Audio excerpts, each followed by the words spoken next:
दोस्तों ये बात तो मैं जानती हूँ कि पिछले कुछ दिनों से कंगना रनौत, बॉलीवुड की क्वीन कंगना रनौत अपनी आने वाली अगली फिल्म यानी कि भैया इमरजेंसी को लेकर काफी चर्चाओं में है, जो कि भाई सिनेमा घरों में रिलीज होने के लिए तैयार है 6 सितंबर को। और भाई इसी बात को ध्यान में रखते हुए भैया इस फिल्म का ट्रेलर जो है वो जारी किया जा चुका है हर एक सोशल मीडिया प्लेटफॉर्म पर। तो भाई कैसा है कंगना रनौत की आने वाली इस फिल्म यानी कि इमरजेंसी का ट्रेलर, चलिए समझने की कोशिश करते हैं इस ट्रेलर के रिएक्शन के माध्यम से। हेलो फ्रेंड्स, मैं हूं नरेंद्र और मैं आपका एक बार फिर से स्वागत करता हूं हमारे चैनल यानी कि वायरल न्यूज जंक्शन में।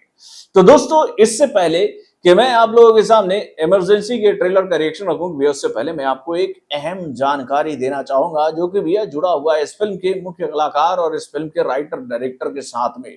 यानी कि भाई इस फिल्म को लेकर ये जानकारी तो हम लोगों के सामने ऑलरेडी आ चुकी है कि भाई इस फिल्म में कंगना रनौत जो है वो हमारे देश की भूतपूर्व प्रधानमंत्री यानी कि स्वर्गवासी इंदिरा गांधी के किरदार में नजर आने वाली हैं। और आपको पता है भैया इस फिल्म के मुख्य किरदार में तो कंगना रनौत नजर आ रही है, उसके साथ उन्होंने इस फिल्म की कहानी को लिखा भी है और भाई इस फिल्म को उन्होंने डायरेक्ट भी किया है। केवल उन्होंने इस फिल्म के स्क्रीन प्ले और डायलॉग्स को नहीं लिखा है, जिसे लिखा है भैया रितेश शाह ने। तो भाई ये एक अहम जानकारी थी कि भैया इस फिल्म के जितने भी मुख्य रोल है ना वो खुद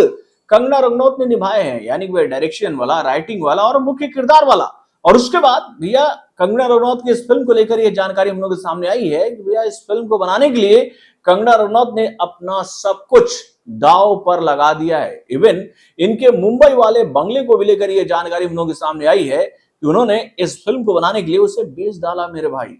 यानी कि वो पूरी तरह से इस फिल्म के ऊपर निर्भर है। अगर उनकी ये फिल्म चली तो चली, नहीं तो उनको काफी नुकसान होगा। और भाई जब उनकी आने वाली इस फिल्म का ट्रेलर जब हम लोग के सामने आया तो भैया इसको देखने के बाद मैं आप लोगों से ये बात पूरी ईमानदारी से कह सकता हूं भैया हो सकता है कि कुछ लोग कंगना रनौत को पसंद ना करते हो, उनके नाम से उनको काफी तकलीफ होती होगी, लेकिन जब वो इस फिल्म के ट्रेलर को देखेंगे तो ये बात कहेंगे कि भाई भले ही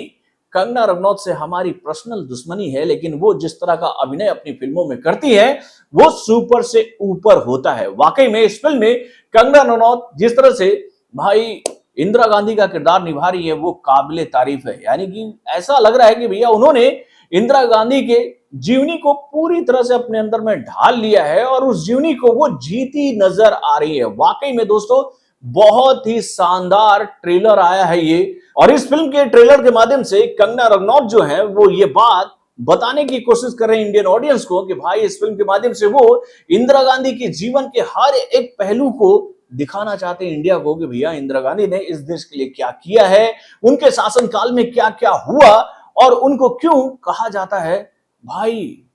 India is Indira, Indira is India क्यों कहा जाता है। उनके शासनकाल में ऐसे कौन से बड़े बड़े कारनामे हुए थे जिसको देखने के बाद लोग ये बात प्राउड से कहते हैं कि ऐसी प्रधानमंत्री, ऐसी महिला प्रधानमंत्री दोबारा कभी इंडिया में ना तो पैदा हुई है और ना ही कभी पैदा होगी। यानी कि भाई मैं तो ये बात कहता हूं कि भैया इंदिरा गांधी हमारे देश की एक ऐसी प्रधानमंत्री थी जिनको अगर हम लोग आयरन लेडी कहें तो ये कहना बिल्कुल गलत नहीं हुआ मेरे भाई। भाई पाकिस्तान के दो टुकड़े उन्होंने कर दिए थे भाई, उन्होंने पाकिस्तान से उनका भैया पूर्वी इलाका छीन कर एक नया देश बना दिया मेरे भाई, छीन कर नया देश बना दिया बांग्लादेश, जो कि भैया इन दिनों काफी सुर्खियों में है अपने देश में हो रहे अराजक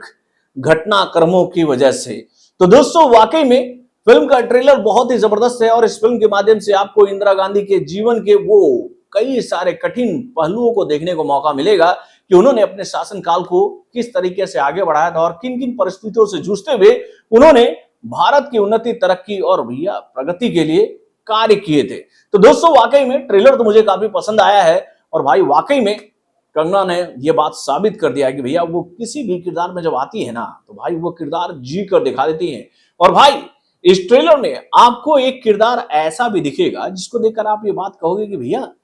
विकी कौशल की जगह अगर सैम बहादुर के किरदार में इस एक्टर को मौका मिलता तो भाई ये किरदार जो होता वो और भी सुपर से ऊपर हो जाता। यानी कि भैया मैं बात कर रहा हूं मिलिंद सोमन की, जो कि भैया इस फिल्म में सैम बहादुर के किरदार में नजर आने वाले हैं। और भाई उनका जो लुक हम लोगों के सामने आया ना, उसने तो देखकर मैं पूरी तरह से हतप्रभ हो गया हूँ कि यार ये तो साक्षात सैम बहादुर लग रहे हैं मेरे भाई। तो दोस्तों वाकई में ट्रेलर तो बहुत ही शानदार है। वैसे आप अपने कमेंट के माध्यम से मुझे तो बताइएगा कि आपको इमरजेंसी का ये ट्रेलर कैसा लगा। वैसे इमरजेंसी को लेकर ये जानकारी तो हम लोग के सामने आ गई है कि इस फिल्म में आपको इमरजेंसी का वो दौर भी देखने को मिलेगा कि भैया जब इंदिरा गांधी ने हमारे देश पर इमरजेंसी लगाया था तो उस दौरान शासन किस तरीके से चला था पूरे देश में। तो बॉलीवुड से जुड़े और भी कई सारे खबरों को जानने के लिए हमारे चैनल यानी सब्सक्राइब करना ना भूलिएगा और हमारे अपडेट्स को जानने के लिए बेल आइकन को जरूर दबाइएगा।